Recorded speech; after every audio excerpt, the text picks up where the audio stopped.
बोले भी करें। हाल में वेठल तमाम अतियों जेका भी ॿार आहिनि सभिनी खे अस्सलाम वालेकुम। ऐं ख़ुसूसन जे इन प्रोग्राम की अरेंजमेंट कई आहे अवामी जमहूरी पार्टी ऐं जेका भी इन इंस्टीट्यूट जा जेका स्टाफ आहिनि सभिनी जो शुक्रिया जी एतिरो ज़बरदस्त प्रोग्राम अरेंज कयो। असांखे ख़ुशी भी थिए पई अहिड़ो ज़बरदस्त प्रोग्राम थियो, पर अफ़सोस भी थियो आहे। मूंखे पंहिंजो 20 सितंबर वारो उहो ॾींहुं यादि अचे पियो जेमखाने मकली वारो, जहिड़े प्रोग्राम में मुंहिंजी पटी ॿधी हुई। दोस्तों तव्हां यकीन कंदा उन प्रोग्राम में सर आसिफ कुरैशी साहब मौजूद हो ऐं ॿिया कुछ दोस्त उन में मौजूद हुआ। वो 7 कलाक जो प्रोग्राम हो।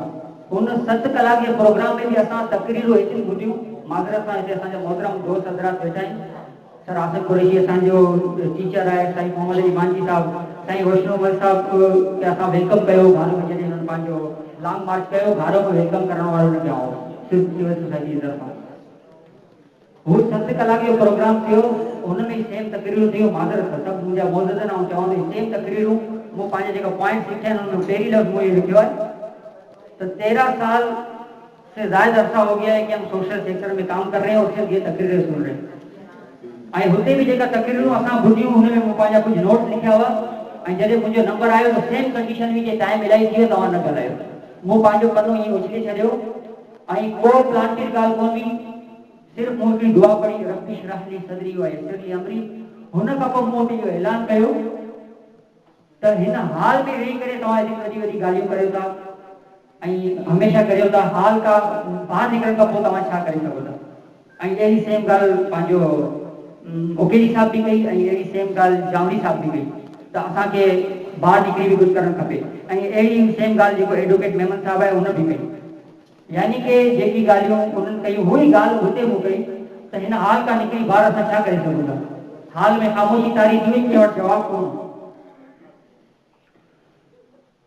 मूं उन्हनि खे चयो जेको दुआ मूं पढ़ी हुन जे हिसाब सां अलाह साईं जेको मुंहिंजे मन में विधो, मुंहिंजे को एडवोकेट क़तल थिए थो हुनजी सॼी बिरादरी सोग मल्हाईंदी आहे। को टीचर क़तल थिए, को सहाफ़ी क़तल थिए, को वापारी क़तल थिए, को ड्राइवर क़तल थिए, हुनजी जेका बिरादरी आहे हू सोग ऐं एहतिजाज मल्हाईंदी आहे। असां पाण खे तालीम बसि चऊं था, असांजी तालीम जो क़तल थी वियो आहे, असां सोग कोन पिया मल्हायूं, असां एहतिजाज कोन पिया मल्हायूं। पंहिंजो एहतिजाज मल्हाईंदो पंहिंजे हथ ते कारी पटी ॿधींदुसि। जेको माण्हू मूंखां पुछंदो उनखे ॿियो कुझु कोन चवंदुसि, रुगो इहे चवंदुसि जेका ब्रीफिंग 7 कलाक हिते असां ॿुधी उनमें जेका मेन सुठा पॉइंट हुजे हुन टाइम ज़हन में ईंदा माण्हू खे मोटिवेट कंदुसि। डेली बेसिस ते मैक्सिमम 30 माण्हू मूंखां सवाल कंदा आहिनि। मुंहिंजी गाड़ो में जॉब आहे, साहिल वतन वेलफेयर एसोसिएशन में मुंहिंजी जॉब आहे, बस में चढ़ा थो, बस में वेठल माण्हू खां वठी करे गारो जे बाज़ार में किथे भी वञा थो, हिकिड़ो माण्हू मूंखे नथो सुञाणे उहो भी बीहारे थो, अदा वेही तो पटी पियो ॿधी आहे। पोइ आउं बीह करे हुनखे पूरी ब्रीफिंग ॾींदो आहियां जंहिंमें मुख़्तसिर पॉइंट इहो हूंदा आहिनि त असांजे ठटे जी तालीम क़तल थी चुकी आहे। ठटो रैंकिंग में 24 नंबर ते आयो आहे, पाकिस्तान लेवल ते 145 नंबर ते आयो आहे ऐं ठटे में 750 खां मथे स्कूलनि खे ताला लॻा पिया आहिनि। ऐं आउं हिकिड़ो जर्नलिस्ट आहियां, हिकिड़ो सोशल माण्हू आहियां, आउं बाज़ारनि खां वठी करे सिंध असेंबली ताईं आउं वेंदो आहियां। सर आसिफ कुरैशी जो गवाह आहे। सिंध असेंबली हाल में असांजी मुलाक़ात थी वज़ीर तालीम निसार खोड़ साहब सां ऐं मूंखे वॾो अफ़सोस थियो त असांखे वॾी मायूसी थी।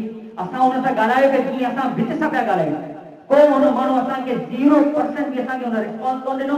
सर आसिफ कुरैशी असांजे लाइ एतिरो मौजूदु आहे, ही ॻाल्हाए पोइ हुनखे क्राफ्ट पियो करे। वेदर कोऑर्डिनेटर जो founder member founder Abdul Qadir Lashani साहब ब्रीफिंग करे ठटे जी तालीम के बारे में उनके इग्नोर पियो करे। ॿिया भी कुछ अहिड़ा माण्हू असांजी क्रियाती बख्तावर लाशानी हितां उथी वई शायदि हुन ॿुधायो त हिकिड़ी न्याणी थी करे सागरोजी थी करे पढ़ां थो, उन सर कहिड़ा हुन अल्फाज़ कराया। सर आसिफ कुरैशी खे ख़बर असांखे कहिड़ो अफ़सोस थियो। अच्छा हुन सां मुंहिंजी असांजी मुलाक़ात थी त जहिड़ी ऑर्गेनाइज़ेशन जे प्रोग्राम में मूं अनाउंस कयो त पटी ॿधींदुसि, उन्हनि उन टाइम ते ताड़ियूं वॼायूं। पोइ जॾहिं उन्हनि अरेंजमेंट कई असांखे हुते सिंध असेंबली में वठी आहे त हुन NGO जी हिकु ओनर हुई मैडम, नालो नथो वठां, हू चए पई अदा तव्हां माइंड न करियो त तव्हां ही पटी लाहे छॾियो, ऑकवर्ड पियो लॻे, मिनिस्टर साहब आहे। मूं चयो त मूं बदी न लाहे त हिनखे ख़बर पई त तुंहिंजी नाइली आहे त असां एहतिजाज कयूं। मुंहिंजे आउं उथी हली वेंदुसि ॿाहिरि तव्हांजी हिन कॉन्फ्रेंस मां मीटिंग मां, बाक़ी आउं जे ठटे जे सोसाइटी खे रिप्रेज़ेंट करणु आयो आहियां त असां बसि ॻाल्हि ख़तमु करियां थो आख़िरी ॻाल्हि ते।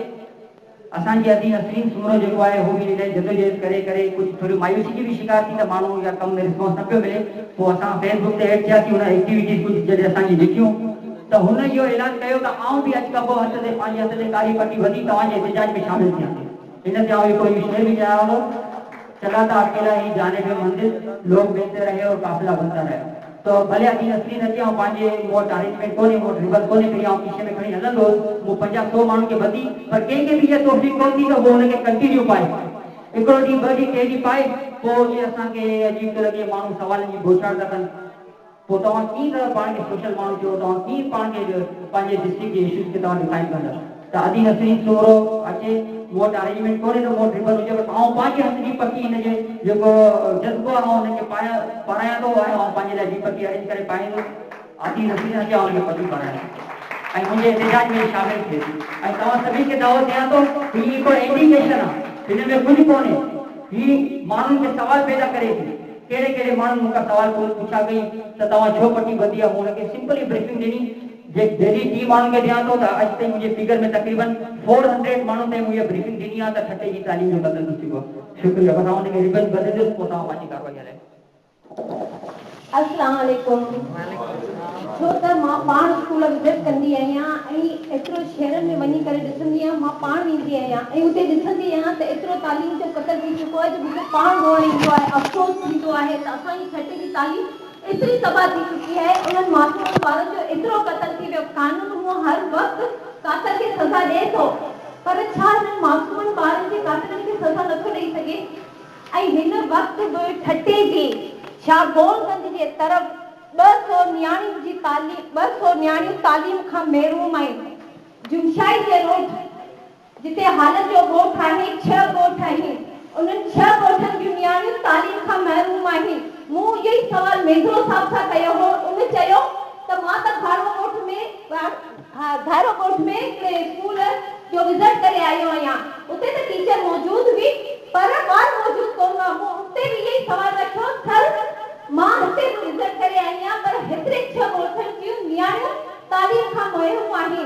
हर इंसान वॾियूं वॾियूं ॻाल्हियूं करे थो, ऐं अॼु बि पंहिंजे टारगेट ते 6 ॻोठ विज़िट करियां थी ऐं हर दफ़ा स्कूल ते वञी करे उते सॼी मालूमात हासिल करियां थी। अगरि वाकई कंहिंखे शौक़ु आहे त असांजी छठे जी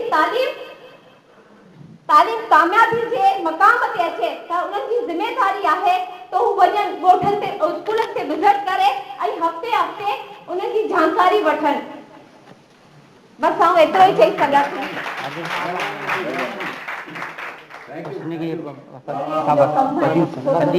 तालीम क्लैपिंग कजो दी